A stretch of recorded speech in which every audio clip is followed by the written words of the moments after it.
sobre um estilo de vida de oração. E esse tema, ele tem um motivo muito especial.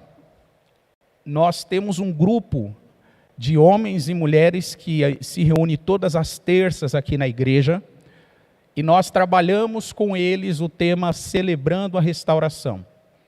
Esse grupo, ele procura tratar cada nível de desgaste emocional que cada homem e mulher teve nos últimos 2 anos de pandemia. E a gente olha para a palavra de Deus, traz princípios da palavra de Deus, nós criamos uma atmosfera de segurança, de amor, de acolhimento, onde as pessoas têm liberdade de falar dos seus problemas, dos seus desafios, e Deus tem feito brotar muitos milagres nesse grupo. Esse grupo tem se reunindo desde fevereiro de 2022, e nós vamos se estender até o final do ano. Até agora eu já perdi as contas de quantos testemunhos já brotaram de pessoas que mudaram estilo de vida, foram tratados em comportamentos destrutivos, pessoas que revisaram a sua história de vida e passaram a perceber que Deus tem um plano muito maior do que aquelas travas que bloqueavam eles em suas jornadas. Então, nesse CR, nós aprendemos nas últimas 2 semanas 2 temas. O primeiro tema foi meditação. E hoje de manhã eu pude falar um pouco sobre a meditação na palavra. Se você não acompanhou esse culto, eu acho que vale muito a pena você entender um pouco sobre o que significa meditar na palavra. E agora à noite eu quero falar sobre oração. Mas oração como um estilo de vida. Deus criou o homem à sua imagem e semelhança. E quando Deus cria o homem, Deus tem 3 objetivos traçados para o homem. São eles: número 1, refletir a natureza do próprio Deus aqui na terra. Número 2, cumprir o propósito dele aqui na terra. E número 3, exercer governo sobre a terra.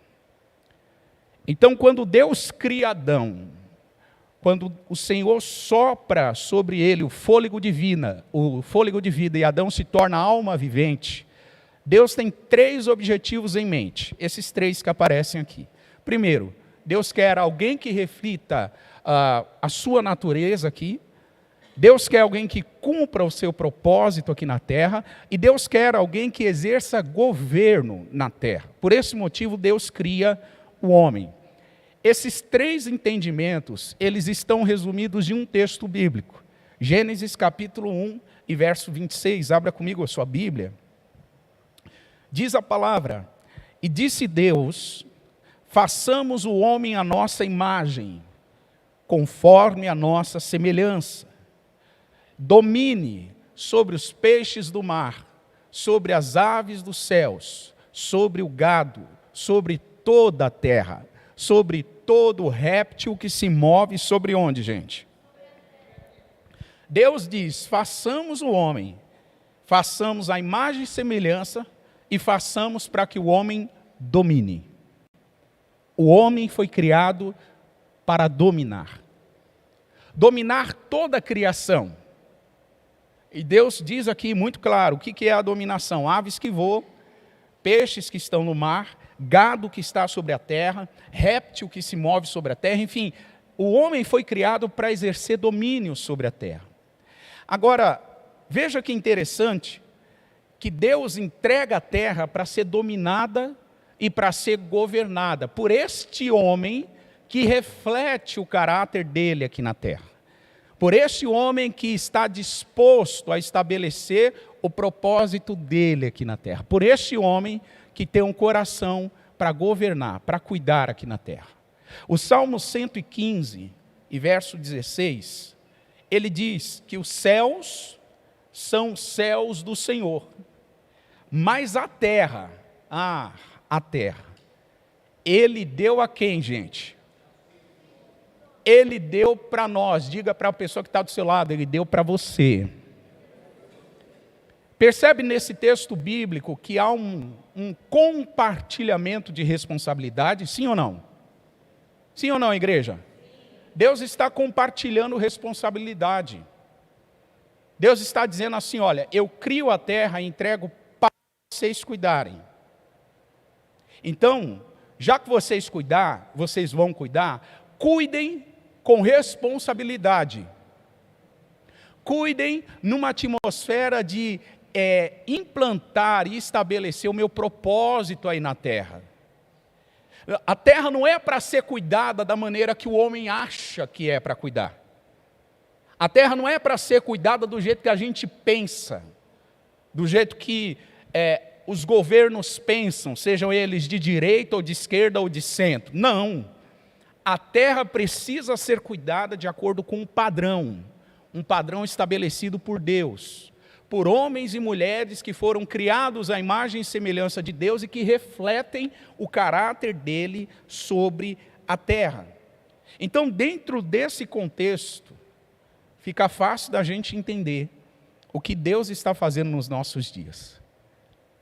Dentro desse contexto, fica fácil da gente entender o que está escrito em Colossenses 1 e versículo 20. E o que esse texto está dizendo, irmãos? Está dizendo que filhos em harmonia com a vontade de Deus estabelecem o seu reino aqui na terra e glorificam o nome do Senhor. Olha o que diz esse texto. E que, havendo por ele feito paz pelo sangue da sua cruz, por meio dele, ou seja, Jesus, reconciliar-se consigo mesmo o que, gente? Tanto as que estão, como as que estão, em outras palavras, Deus está reconciliando a terra. Deus está reconciliando uma criação que foi afetada pelo pecado. Deus está restaurando todas as coisas. Isso não envolve só a gente, envolve a criação, envolve a redenção de todas as coisas criadas. Você diz amém? Você diz amém? Por que isso é importante, irmãos? Porque dentro desse grande contexto, nós vamos entender o que foi ministrado aqui domingo passado. Vocês são o sal da terra. Vocês são a luz do mundo. Vocês são o fermento que vai fazer essa massa ser modificada.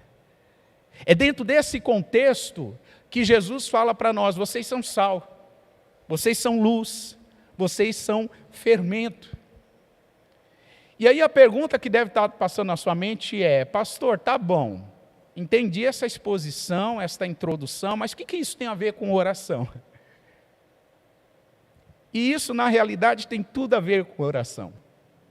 Na verdade, existem duas afirmações que eu quero fazer sobre oração, para tentar deslocar a nossa visão sobre o que significa orar e colocar a nossa visão sobre o que significa orar dentro desse contexto de restauração.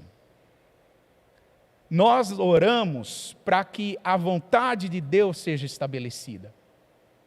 Nós oramos para que a terra seja redimida. Nós oramos para que a educação, o governo, as artes, a escola, a família, a igreja, a economia, seja influenciada por princípios do reino de Deus. Nós oramos para que a vontade do Pai seja estabelecida. Então, a primeira afirmação que eu faço sobre oração é essa: através de um relacionamento íntimo, nós revelamos os propósitos de Deus e estabelecemos a sua vontade sobre a terra. Perceba algo aqui que parece ser simples, mas não é. A vontade de Deus vai ser estabelecida e os propósitos dele vão ser cumpridos através de um relacionamento que seja o que, gente? Íntimo. Um relacionamento íntimo. É isso que vai garantir os propósitos de Deus serem estabelecidos sobre a terra. É isso que vai garantir a vontade do Senhor ser estabelecida aqui na terra. E quando fala de intimidade, existe um texto que ele marca bastante a minha vida. É o texto de Salmos 25, e no versículo 14, onde Deus deixa muito claro, através desse texto bíblico, que Deus quer ter um relacionamento de intimidade com esse homem criado, com essa mulher criada. O texto diz que o segredo do Senhor é para os que o temem, e Ele lhes fará saber o que, gente? Em outras palavras, Deus vai tornar conhecida a sua aliança, a sua vontade, o seu propósito. Deus vai tornar conhecido o que Ele quer fazer. Deus não vai ocultar, Deus vai revelar. Só que perceba, a parte A do versículo diz que esses são segredos do Senhor. E os segredos do Senhor, o texto está dizendo que Ele conta para qualquer pessoa. É isso, gente? É isso, igreja? Para quem Deus conta os segredos? Para aqueles que o temem. Segredos compartilhados. Pensa aquele segredo seu que você esconde as 7 chaves. Pensa comigo, com quem que você compartilha esse segredo? Com quem que você compartilha? Com uma pessoa que você conhece e você não tem confiança? Agora você é ingênuo. Você é imaturo, você é bobão ou bobona. Eu vou falar o meu segredo para qualquer pessoa. Não. Para quem que você conta segredo? Para quem você tem um nível de confiança elevado. Não é para qualquer pessoa. Porque qualquer pessoa não sabe lidar com segredos. Qualquer pessoa não tem maturidade para lidar com segredos. Segredos são compartilhados para gente de confiança.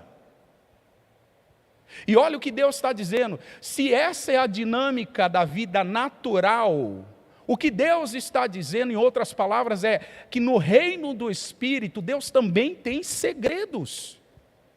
Mas se a gente não conta para qualquer um, você acha que Deus vai contar para qualquer um, gente? Para qualquer pessoa? Vocês acreditam mesmo nisso? Não.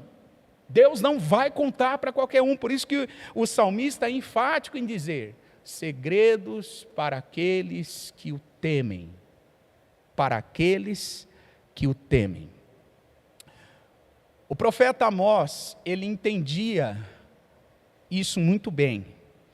E ele chega a dizer no capítulo 3 e verso 7, que Deus não faz coisa alguma sem antes revelar o que Ele vai fazer aos seus servos, os profetas. Deus não faz sem revelar.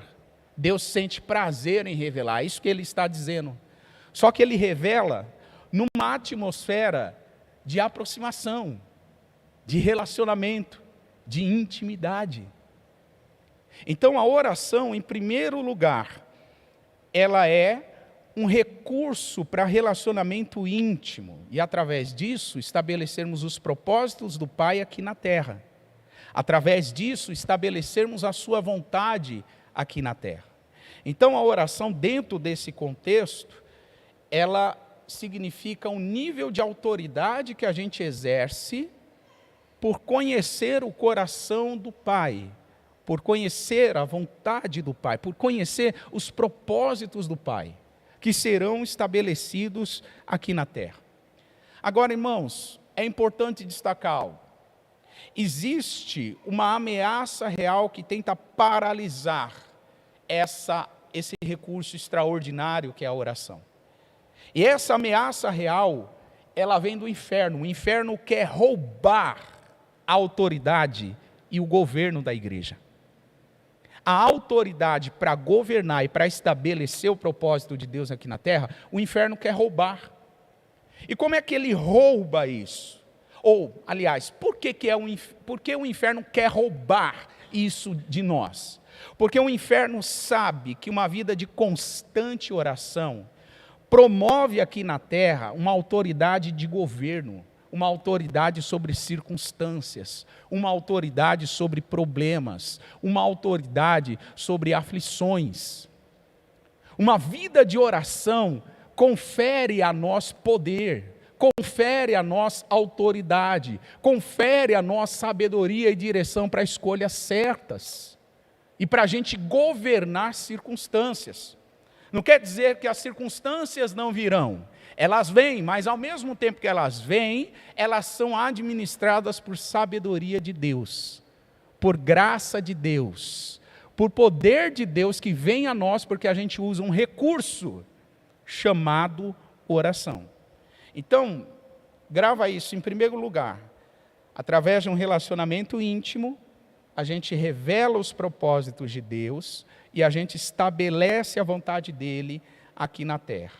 Em segundo lugar, a oração é uma das formas que Deus escolheu para a gente se relacionar com ele. A oração, ela é um recurso, como eu disse, que precisa ser acessado num grau de entendimento que leva a gente a pensar e a agir da maneira que Deus pensa e age. O que eu quero dizer com isso é algo muito simples. A oração não é um recurso para a gente buscar o que a gente quer. A oração é um recurso que Deus disponibilizou para a gente cumprir a vontade dele na terra, para a gente ter intimidade e cumprir a vontade dele aqui na terra. Porque a oração não pode ser algo que a gente usa de acordo com a nossa vontade, porque o pecado afetou a nossa capacidade de escolher o que é certo. O pecado trouxe danos para nós. A oração não pode ser um recurso que eu uso ou que você usa ao seu bel prazer. Não pode, não deve, não é esse o propósito original da oração. A oração não é um recurso que eu uso para dizer, ó Deus, eu quero isto. Não. A oração é um recurso para a intimidade com Deus, para a aproximação de Deus e para estabelecer os propósitos dele aqui na terra. O Paulo tinha a certeza de que o pecado afetou a capacidade da gente querer o que é certo. Por isso ele disse em Romanos 7,19, acompanhe comigo, Romanos 7,19, porque não faço o bem que eu quero, mas o mal que eu não quero, esse eu não faço o bem que quero. Paulo está dizendo, a minha capacidade de escolher o bem foi afetada por ocasião do pecado. Quem está falando isso aqui, gente? Quem está falando isso aqui, igreja? Se a capacidade de Paulo escolher o bem foi afetada pelo pecado, você acha que a nossa não foi? Você acha que a nossa está intacta? Você acha que a gente escolhe e ora certinho de acordo com a vontade de Deus? Ou a gente mistura propósito de Deus com as nossas vontades? Ou a gente faz uma salada na hora da oração? O Paulo está dizendo, eu quero fazer o certo, mas eu não faço. E por que eu não faço o certo? Porque o mal que eu não quero fazer, se eu faço o bem que eu quero fazer, eu não consigo fazer. O Paulo está falando dessa ideia, o pecado afetou a capacidade da gente escolher aquilo que é certo, igreja. Esse era um entendimento não só de Paulo, esse era também um entendimento do apóstolo Tiago. E você vai ler em Tiago capítulo 4, versículo 2, acompanhe comigo, 2 e 3, que o pecado afetou tanto a capacidade humana de escolher o que é certo, que as pessoas, elas agem, segundo Tiago, por cobiça, por inveja, Tiago 4, 2 e 3, por cobiça, por inveja, agem combatendo, agem guerreando, agem não pedindo, ou seja, não usando o recurso da oração. E quando usam esse recurso, usam de uma maneira errada. O Tiago chega a dizer no versículo 3, pedis e não recebeis, porque pedis. Por que alguém pediu mal? Porque alguém usou errado a sua capacidade de escolha. E por que escolheu errado? Porque essa pessoa tem níveis de influência na mente e no sentimento dela que não é a vontade de Deus. É isso que o apóstolo Tiago está dizendo. Então veja, não só Tiago, não só o apóstolo Paulo, mas o próprio Senhor Jesus, eles não utilizaram a oração como um recurso de satisfação própria, de atendimento de desejos próprios. Eles não usaram a oração para esse expediente, irmão. A oração, ela foi usada exclusivamente para nutrir um relacionamento com Deus, ter afinidade, intimidade, sensibilidade para executar os propósitos dele aqui na terra. Deus, ele não tem compromisso em atender os nossos desejos. Você sabe muito bem disso. Deus, ele tem compromisso em suprir as nossas necessidades. E quantos dos nossos desejos motivam boa parte da nossa oração? Quantos? Irmão, tem gente que quando não tem um motivo de oração, não tem um desejo seu para orar, tem gente que não ora. Tem gente que não ora. Porque acha que oração é um recurso para ganhar as coisas de Deus. Eu vou orar porque eu vou conseguir as coisas de Deus. E oração, originalmente falando, não é para isso. Não é essa a finalidade. O objetivo é outro. O objetivo é ter comunhão, é ter contato, é ter sensibilidade, é perceber a voz do Pai falando conosco. Pastor, e as nossas necessidades? Fica tranquilo, Deus vai suprir. Filipenses 4,19, abre comigo a sua Bíblia. O meu Deus, segundo as suas riquezas, suprirá todas as vossas necessidades em glória. Deus vai fazer o que, irmão? Deus vai fazer o que, igreja? Suprir algumas necessidades, todas. De que maneira? Numa medida, usando a palavra do Leandro, em que medida? Numa medida rasa, fraquinha, baixinha, ou numa medida recalcada, sacudida e transbordante? Deus vai suprir em glória, numa medida muito superior àquilo que você imagina. Deus vai suprir. Agora, faz um favor, não confunde necessidade com desejo. De uma vez por todas, a gente precisa melhorar o nosso relacionamento com Deus. E o nosso relacionamento com Deus vai melhorar a partir do momento que a gente perceber que oração não é um recurso para a gente pedir o que a gente quer. É um recurso para a gente ter intimidade com Deus. Para a gente conhecer o coração do Pai.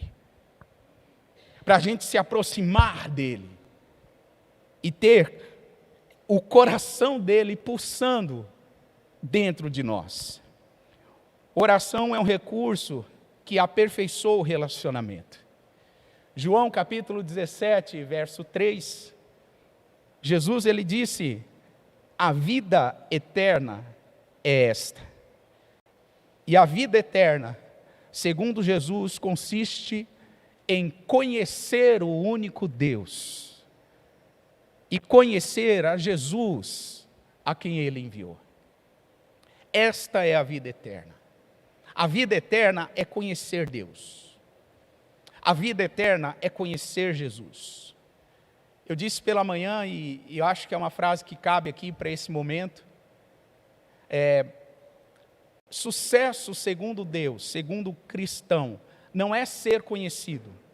Sucesso é ouvir Jesus dizer no fim de todas as coisas, eu te conheço. Olha a diferença. No final de todas as coisas, no dia que a gente estiver diante dele, ele olhar para nós e dizer assim, eu te conheço. E por que ele nos conhece? Porque a gente teve relacionamento com ele. Nós não fomos cristãos utilitaristas, que se aproximaram de Deus e usaram o expediente da oração apenas para pedir. Pelo contrário, a gente explorou esse recurso para conhecê-lo, para ter mais dele sobre as nossas vidas. Jesus é um exemplo nítido de oração. E eu amo isso porque em várias passagens do Evangelho você vai ver Jesus usando o expediente da oração não para pedir, mas para nutrir relacionamento. Lucas capítulo 6, eu quero te dar um exemplo disso, e verso 12. Lucas capítulo 6 e verso 12. Você pode ler?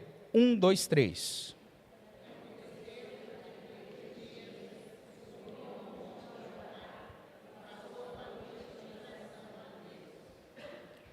Quem subiu ao monte para orar? Isso aconteceu em quais dias? Se você fizer uma leitura antes do versículo 12, você vai perceber que Jesus estava prestes a escolher os 12 discípulos. Ele precisava tomar uma decisão estratégica, uma decisão que ia afetar o curso da história humana. Os 12 homens que fariam a maior revolução que o mundo já conheceu, que é o cristianismo, seriam escolhidos. Jesus não poderia errar. Jesus não tinha margem para erro aqui nessa escolha. E ele sabia o risco desse momento. O que Jesus faz, igreja? Ele vai passar a noite em oração com Deus.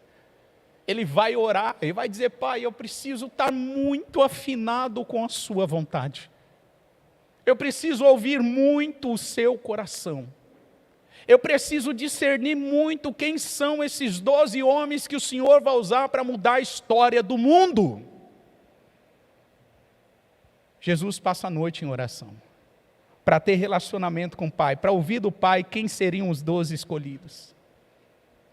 Irmão, para um pouquinho e pensa numa decisão, uma das mais importantes que você teve que tomar na sua vida.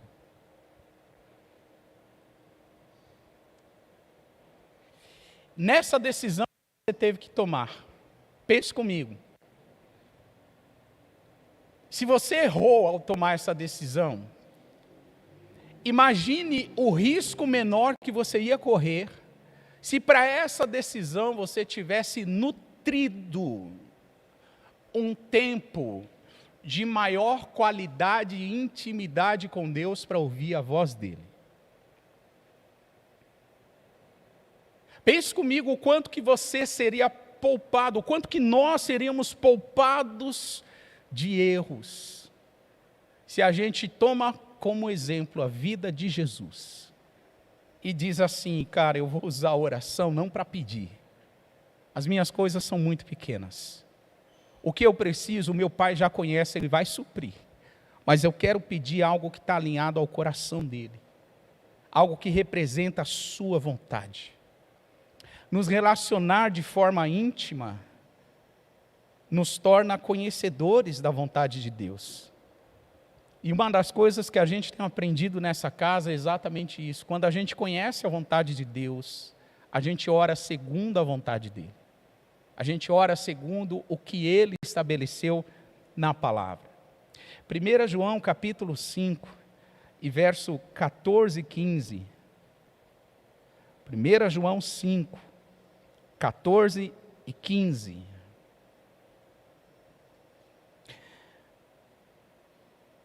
E esta é a confiança que temos nele, que se pedirmos, veja, se pedirmos alguma coisa segundo a sua, Ele, agora vamos voltar um pouquinho nesse texto, e se a gente pede alguma coisa que não é a vontade dEle?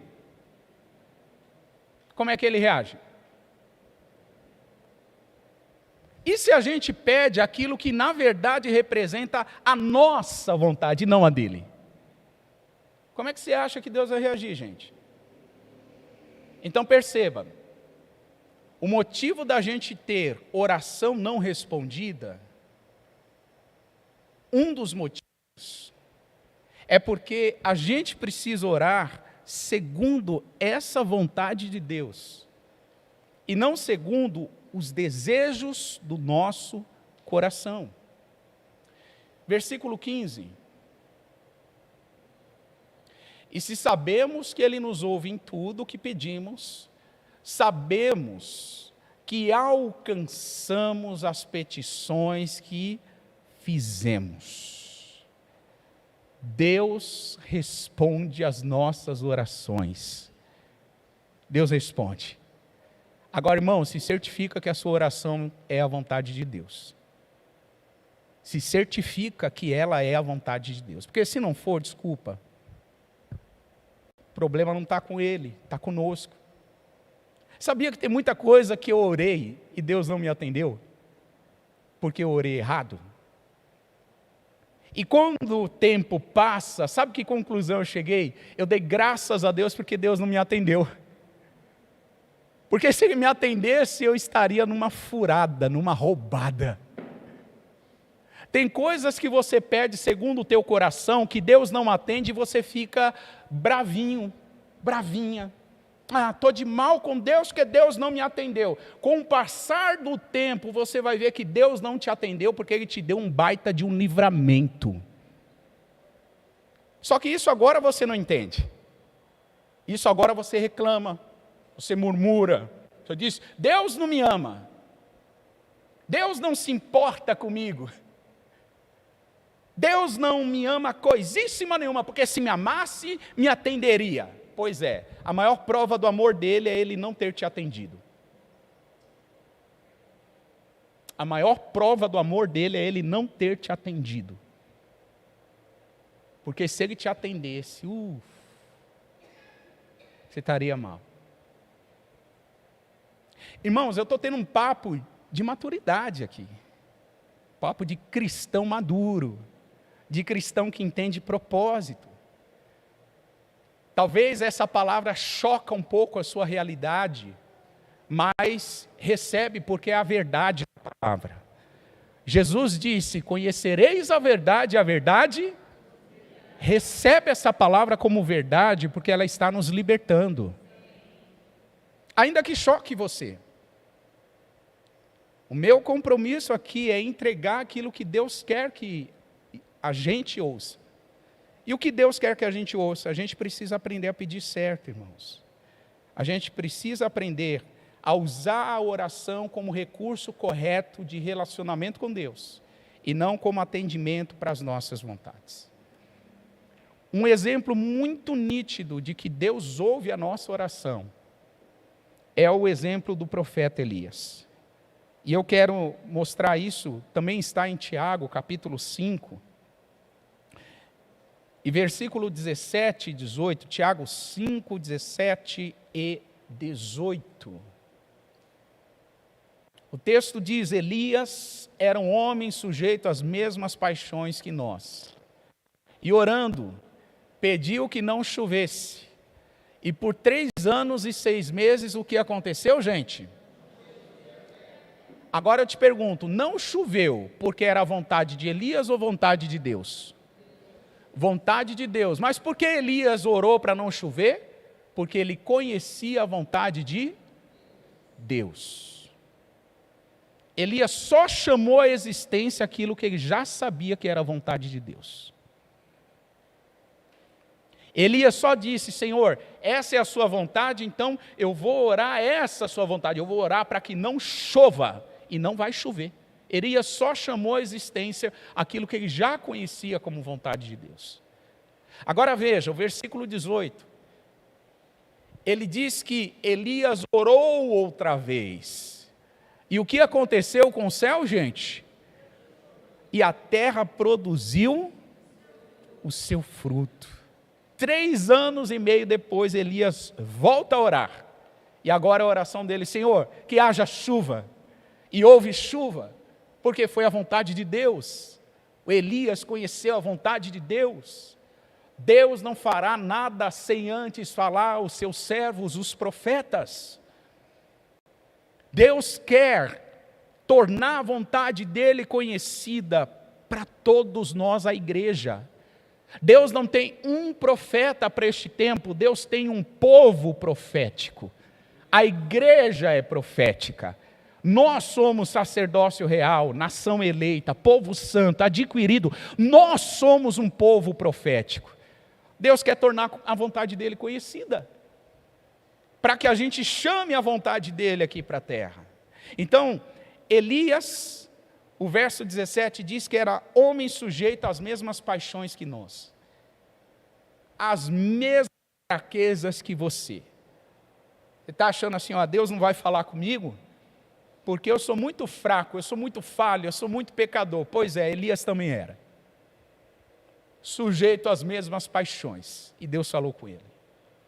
Se Deus falou com Elias no passado, muito mais Deus vai falar nesse tempo através do Filho de Deus. Através de Jesus, através da igreja, Deus vai falar. Hebreus capítulo 1 diz que se Deus se revelou no passado por intermédio dos profetas, nesse tempo Deus se revelou através do Filho. Ele é o resplendor da glória de Deus. E através de Jesus a gente conhece a vontade do Pai. Eu quero terminar e te convidar a exercitar a oração como recurso correto.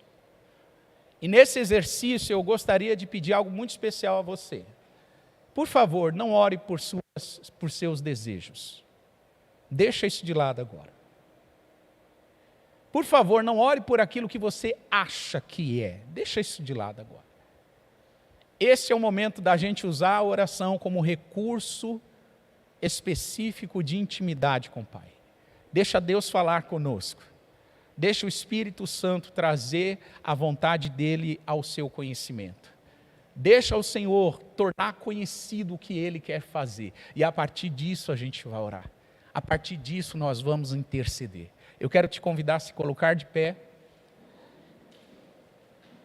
E nós vamos praticar a oração.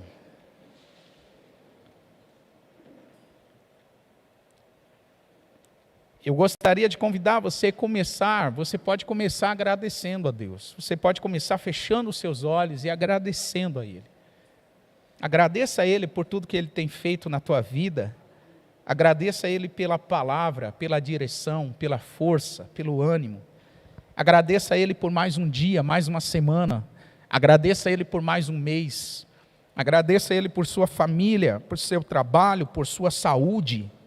Encontre algum motivo de gratidão ao Senhor nesse momento. Pai, nós te agradecemos porque Tu és bom, Senhor. Sempre fiel, sempre justo, sempre presente.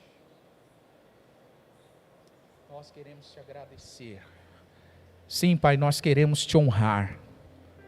Nós queremos te louvar por tudo que o Senhor tem feito. Obrigado, Jesus, pela saúde, pela família, obrigado pela força para trabalhar, obrigado, Senhor, por nossos irmãos, por esta igreja, por esta comunidade de fé. Obrigado, Jesus, pela obra que o Senhor está fazendo aqui em Capão Redondo. Obrigado, Senhor. Quanta gente orou por isso. Quanta gente do passado clamou por esse avivamento. Obrigado. O Senhor ouviu dos céus e o Senhor tem derramado sobre nós. O Senhor tem derramado um vinho novo sobre nós. O Senhor tem derramado uma presença nova sobre nós. O Senhor tem reconciliado contigo todas as coisas.